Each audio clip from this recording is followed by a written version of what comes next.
Hello YouTube, Killer QC here. Not done a video for maybe 2-3 months or so. You're probably thinking, you know, where have I been? I've basically just been on a career course. It's a 9-week course. I'm on I've just finished week 8, so I've got one more week left and then it's finished. And then I've got 2 weeks to myself, and then I'm on another course, but only for 2 weeks this time. So I've not really had time to I've not really had time to watch videos, let alone make them. But I've found a bit of time, obviously this weekend, and I thought, you know what, let's just get one. Let's get one made. I've just watched a few of your recent videos. Like there's videos I used to watch all the time as soon as they're on YouTube, but I've just not had the time. So obviously, if anyone's even actually noticed that I've not been commenting or whatever, it's literally because I've just been too busy. But yeah, I'm looking forward to watching them again and seeing what you're all picking up, what everyone's doing and stuff. But anyway, this is a VR to GamesNotLoaded. Yeah, he basically did a video of his 10 favourite games within his collection. So not 10 favourite games of all time or anything like that, just 10 games that he owned, obviously his favourite 10. So I thought, whilst I got the time, and I've not done a video, I'll make one that it seemed like a good idea. So it's just obviously in response to these are my 10 favourite games from my collection. You just see in the background, behind the guitar there, a shelving unit.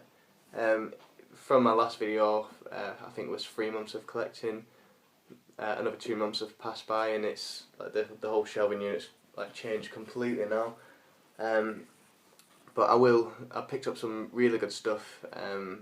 Like I might make a video quickly going over everything what I've picked up. But yeah, without waffling on any further about that, I'll get into the games. Now you've got to obviously respect that I don't have that many games in my collection. Obviously I've got what's behind me. I do have some really good games that I really enjoy. The 10 games here, if I could probably swap 8 or 7 of those quite easily if I had other games, but I've just gone with I love what I've got. But yeah, anyway. So in number 10 then, it's an Xbox One game. Out of all the games so far for the Xbox One, I've got maybe 9 or 10 now, and there's not been any that really, that I've really enjoyed. I think my 2 favourite have got to be Tomb Raider and Lego Marvel Superheroes. Sadly, Tomb Raider didn't make the top 10, but anyway, yeah, Lego Marvel Superheroes. It's like I played this a lot with the missus, finished it, and basically done everything you can possibly do on it. Spent a lot of time on it and really loved it. I thought it was a really good game. I think it's like the first Lego game where you can just like free roam around, well, New York City basically. Obviously you've got loads of different characters, pretty much every Marvel character there is. There was even some that I didn't even know about. You get to play as all those, they've all got different powers and stuff. And I genuinely just like Lego games anyway, just because there's a lot of collecting involved, there's a lot of side stuff to do, and it's just, I don't know, it's one thing I like about gaming. I'm a big RPG gamer, and I'm big on like being able to 100% complete something, whereas like I'm not too big on, let's say Titanfall is probably one of the worst games I've ever played in my life. Some of you might disagree, but it's just all about online, whereas I'm not about that. I want to play games where I can complete and then carry on playing after I've completed, and I think Lego Marvel Superheroes is perfect for that. So yeah, that's down in number 10 position. Number 9 is a game I've recently picked up last Sunday at a car boot. Got it for 50p. It's a PlayStation 1 game, so the fact that I got it for 50p was quite awesome, because I think it's think it's about £15 on eBay at the moment. I've not been particular after this game, but it is a game I've thought about and a game I wanted, and when I seen it I was really happy, and I knew I was going to buy it no matter what it cost, within reason of course. And it's Hogs of War Born to Grill. I used to play this game a lot when I was younger. I think me and my mate played it. I used to go around to his house, we'd play it constantly. If any of you not played it, it's very similar to Worms. It's all 3D, and rather than Worms you're pigs, and it was just, whenever we played it we just had so much fun and used to play it constantly. Since I've got it I've not had time to play it. I've not even set my PlayStation 1 up since I've got it, but like, I can't wait to bang it on another turn. But yeah, really good game, and 50p with a manual disc in good condition. The only thing wrong with the case is a slight little cracks, very tiny little crack there, but I'm more than happy with that. And yeah, that comes in number 9. Number 8 then, this is a game, since I started collecting, obviously when I thought about how I'm going to collect, I went straight to Dreamcast, obviously with it being one of my favourite consoles, and Shenmue is a game that pops up quite a lot. A lot of people have this game. There's a lot of talk about it. It was like, I think it was way ahead of its time when it first came out. I never played it when I was younger, never had it, never even heard of it, and then through YouTube I found out more about it and really wanted it in my collection. So I waited out. I turned down quite a few copies of Shenmue because I wanted one in as good condition as possible. This one, it's not amazing. It'd be hard to find them as good as this though, to be honest.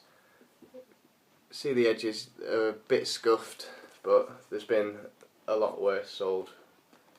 There's a lot worse on eBay. But yeah, I was really happy to get it in such good condition. All the discs are in there, they're all fine. The cases are immaculate, not broken in any way. Manuals look brand new. So I was really happy with that. As for the game itself, I can't really say much about it. I've put it on for about 5 minutes when I first got it. I was inside a room and I was looking in my wardrobe and I was opening drawers, and then I went outside. I turned it off after that because we went out and I think we went swimming with the young one, and I've just not had time to put it back on. So it's a bit of a miss really. Like, it's not really fair that I put it in my top 10 favourite games, because for all I know I could put it on and I could hate it, but I think I will enjoy it. It's an RPG, I like that sort of stuff, and I've got nothing to say. It shouldn't be in my top 10, but I don't know, I like it. It's in a nice cool box, it's Dreamcast. It's in my top 10. Number 7 is another Dreamcast game. This is one I had when I was younger and I had my Dreamcast when they first came out. It's a really good racing game. I played it quite a lot since I've got it. Didn't realise how hard it was. I'm like really struggling at the moment, but really enjoying it at the same time, and that's Revolt. It's not very rare or anything like that. Most people who have Dreamcast will have this in the collection. You basically little remote control cars,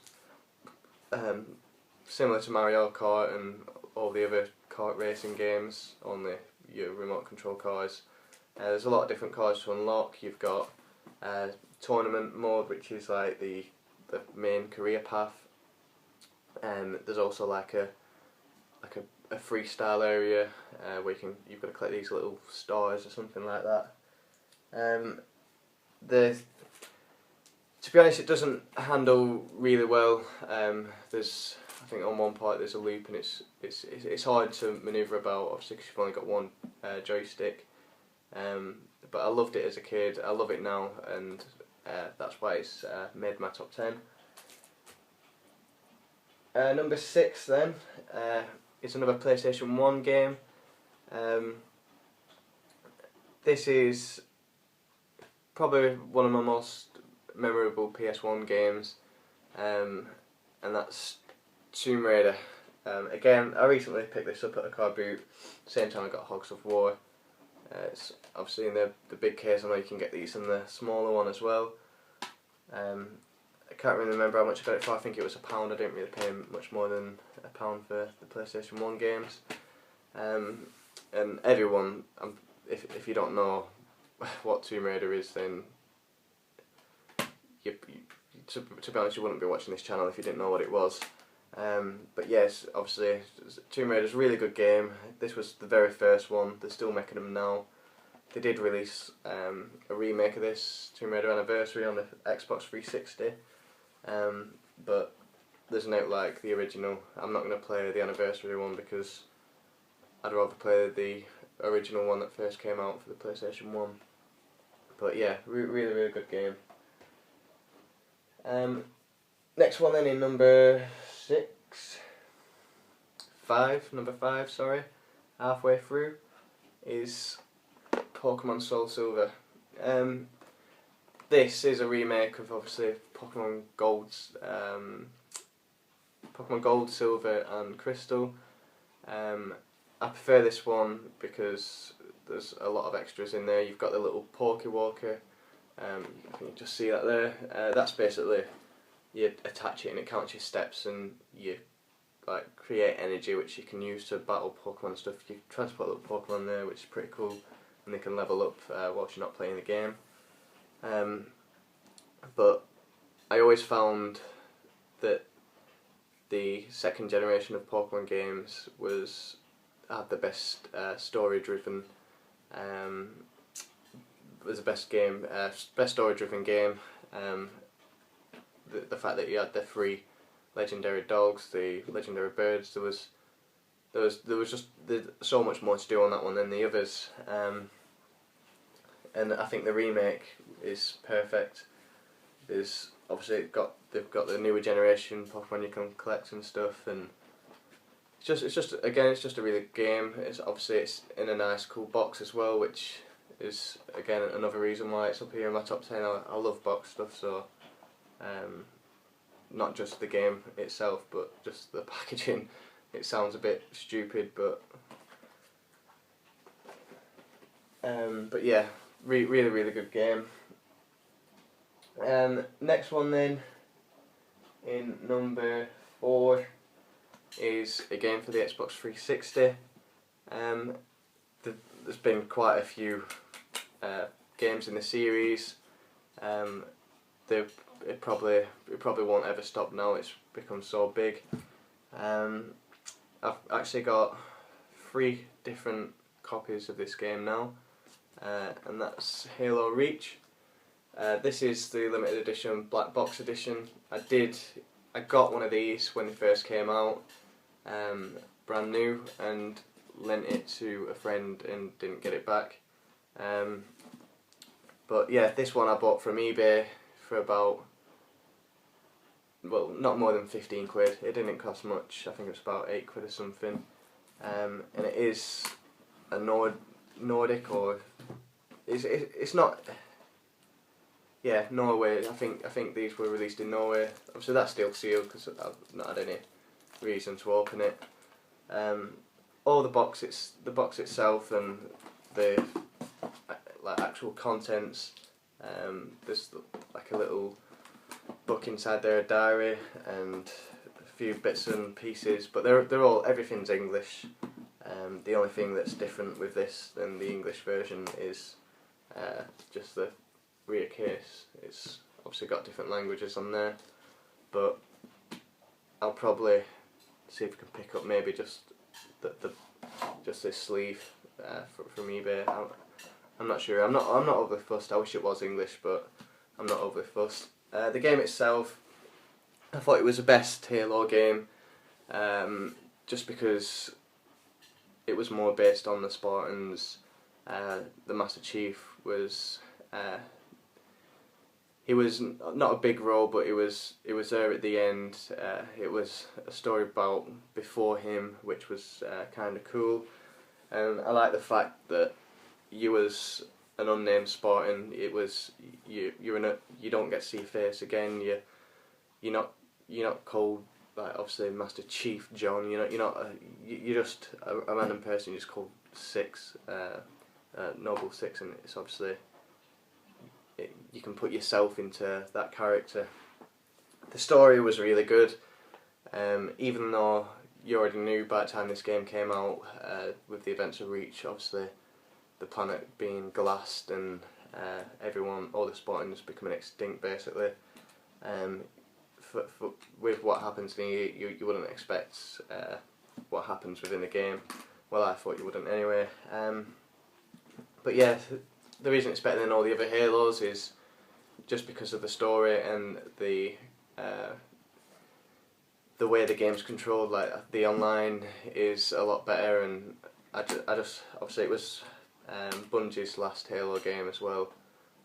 I've just got a lot of heart for this game, and that's why it's held so high up in my top 10. But yeah, I've got 3 copies. I've recently just picked up a boxed Xbox 360, the Halo Reach Limited Edition one. So I've got the bundle copy edition. I've got the normal Halo Reach game, and I've got this one as well. You don't need all 3 of them, but I'm a big fan of the game, so like I'm happy to have them all. Right, which brings me to my top 3 now. Now the next 3 games I'm mainly basing it off when I was younger and the games I used to play then. But no other games have given me as much joy as the 3 I'm about to show you. Number 3 and 2 are a series of games, so I'm going to show them together. For the original Xbox, and it's an RPG series, and to me it was just perfect. I loved the way the game was, and these are Star Wars, Knights of the Republic 1 and 2. Obviously they both follow on from each other. They've got really good storylines. You can choose whether you're good or bad, a bit like Mass Effect if you've played that. Well, actually Mass Effect was like same creators as the first one, and obviously the ideas followed on but in a different universe. Also I love the Star Wars universe as well. I loved all the films, pretty much everything about it, so it was like two great things in one that made it really good for me. You could choose, you had your own ship, you could choose which planet you wanted to go to next, so you didn't have to do the game in a certain order. You could choose where you wanted to go, do whatever you need to do there, and then go to the next place. And with there being 2 sides, obviously the light and dark side, it meant you could again complete it and then play it again and still enjoy it just the same. But there's so much to do on these games. They've actually recently released an app for Star Wars Knights of the Republic on the iPhone, which you can get for a couple of quid, which is really good, especially if you're travelling and whatever, which I do quite a lot of. So sat on a train or a bus or anything.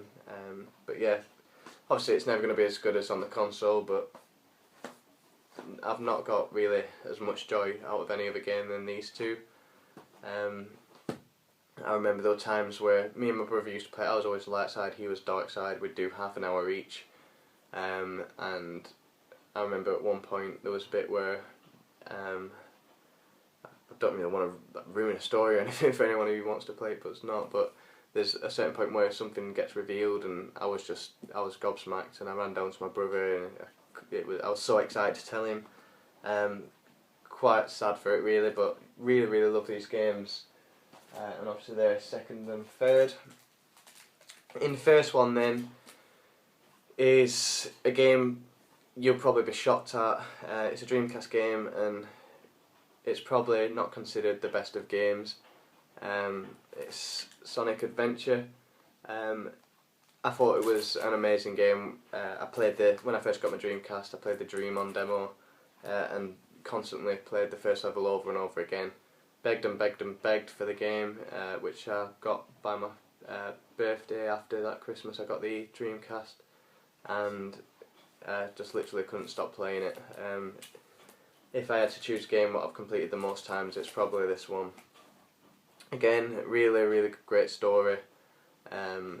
It's an adventure game, but it's really like role playing based. You've got all your different characters with different stories, so again, you don't just complete it once, it's a few times. Once you've completed it with each character, it then unlocks a new character, and you then complete it with them. And it's just like, obviously everyone loves Sonic. It's just it's one of the most, for the 3D titles, it's one of the best 3D Sonics there is. Again, they've done a remake for this with a Dreamcast collection on the Xbox 360, which I have played and finished that as well. The remake is really good, but again, you can't beat the original. I really don't think you can beat the original game that's obviously came out. I think there's also a remake of it on the GameCube as well. But yeah, that's my top 10 games from my collection. If I added maybe another 100 games to my collection, it'd probably change quite dramatically. I think the top 4 would probably still be in there, but I know there's a lot more games out there that I'd enjoy more than these. But that's why it's top 10 games of collection. But yeah, thank you very much for watching. It's been a long time since I've done a video. It feels good that I've actually finally managed to get another one done. Hopefully you'll all find time to watch it and enjoy it. And it'd be good to see more viewers. I think it was a really good topic. Obviously GamesNotLoaded choosing 10 games in his collection. And yeah, it would be good to see other people's top 10 games from their collection as well. But yeah, thank you very much for watching, and hopefully I can start making videos again and uploading them for everyone to watch soon. And I'll keep an eye out for your videos now coming out and be watching them. Thank you.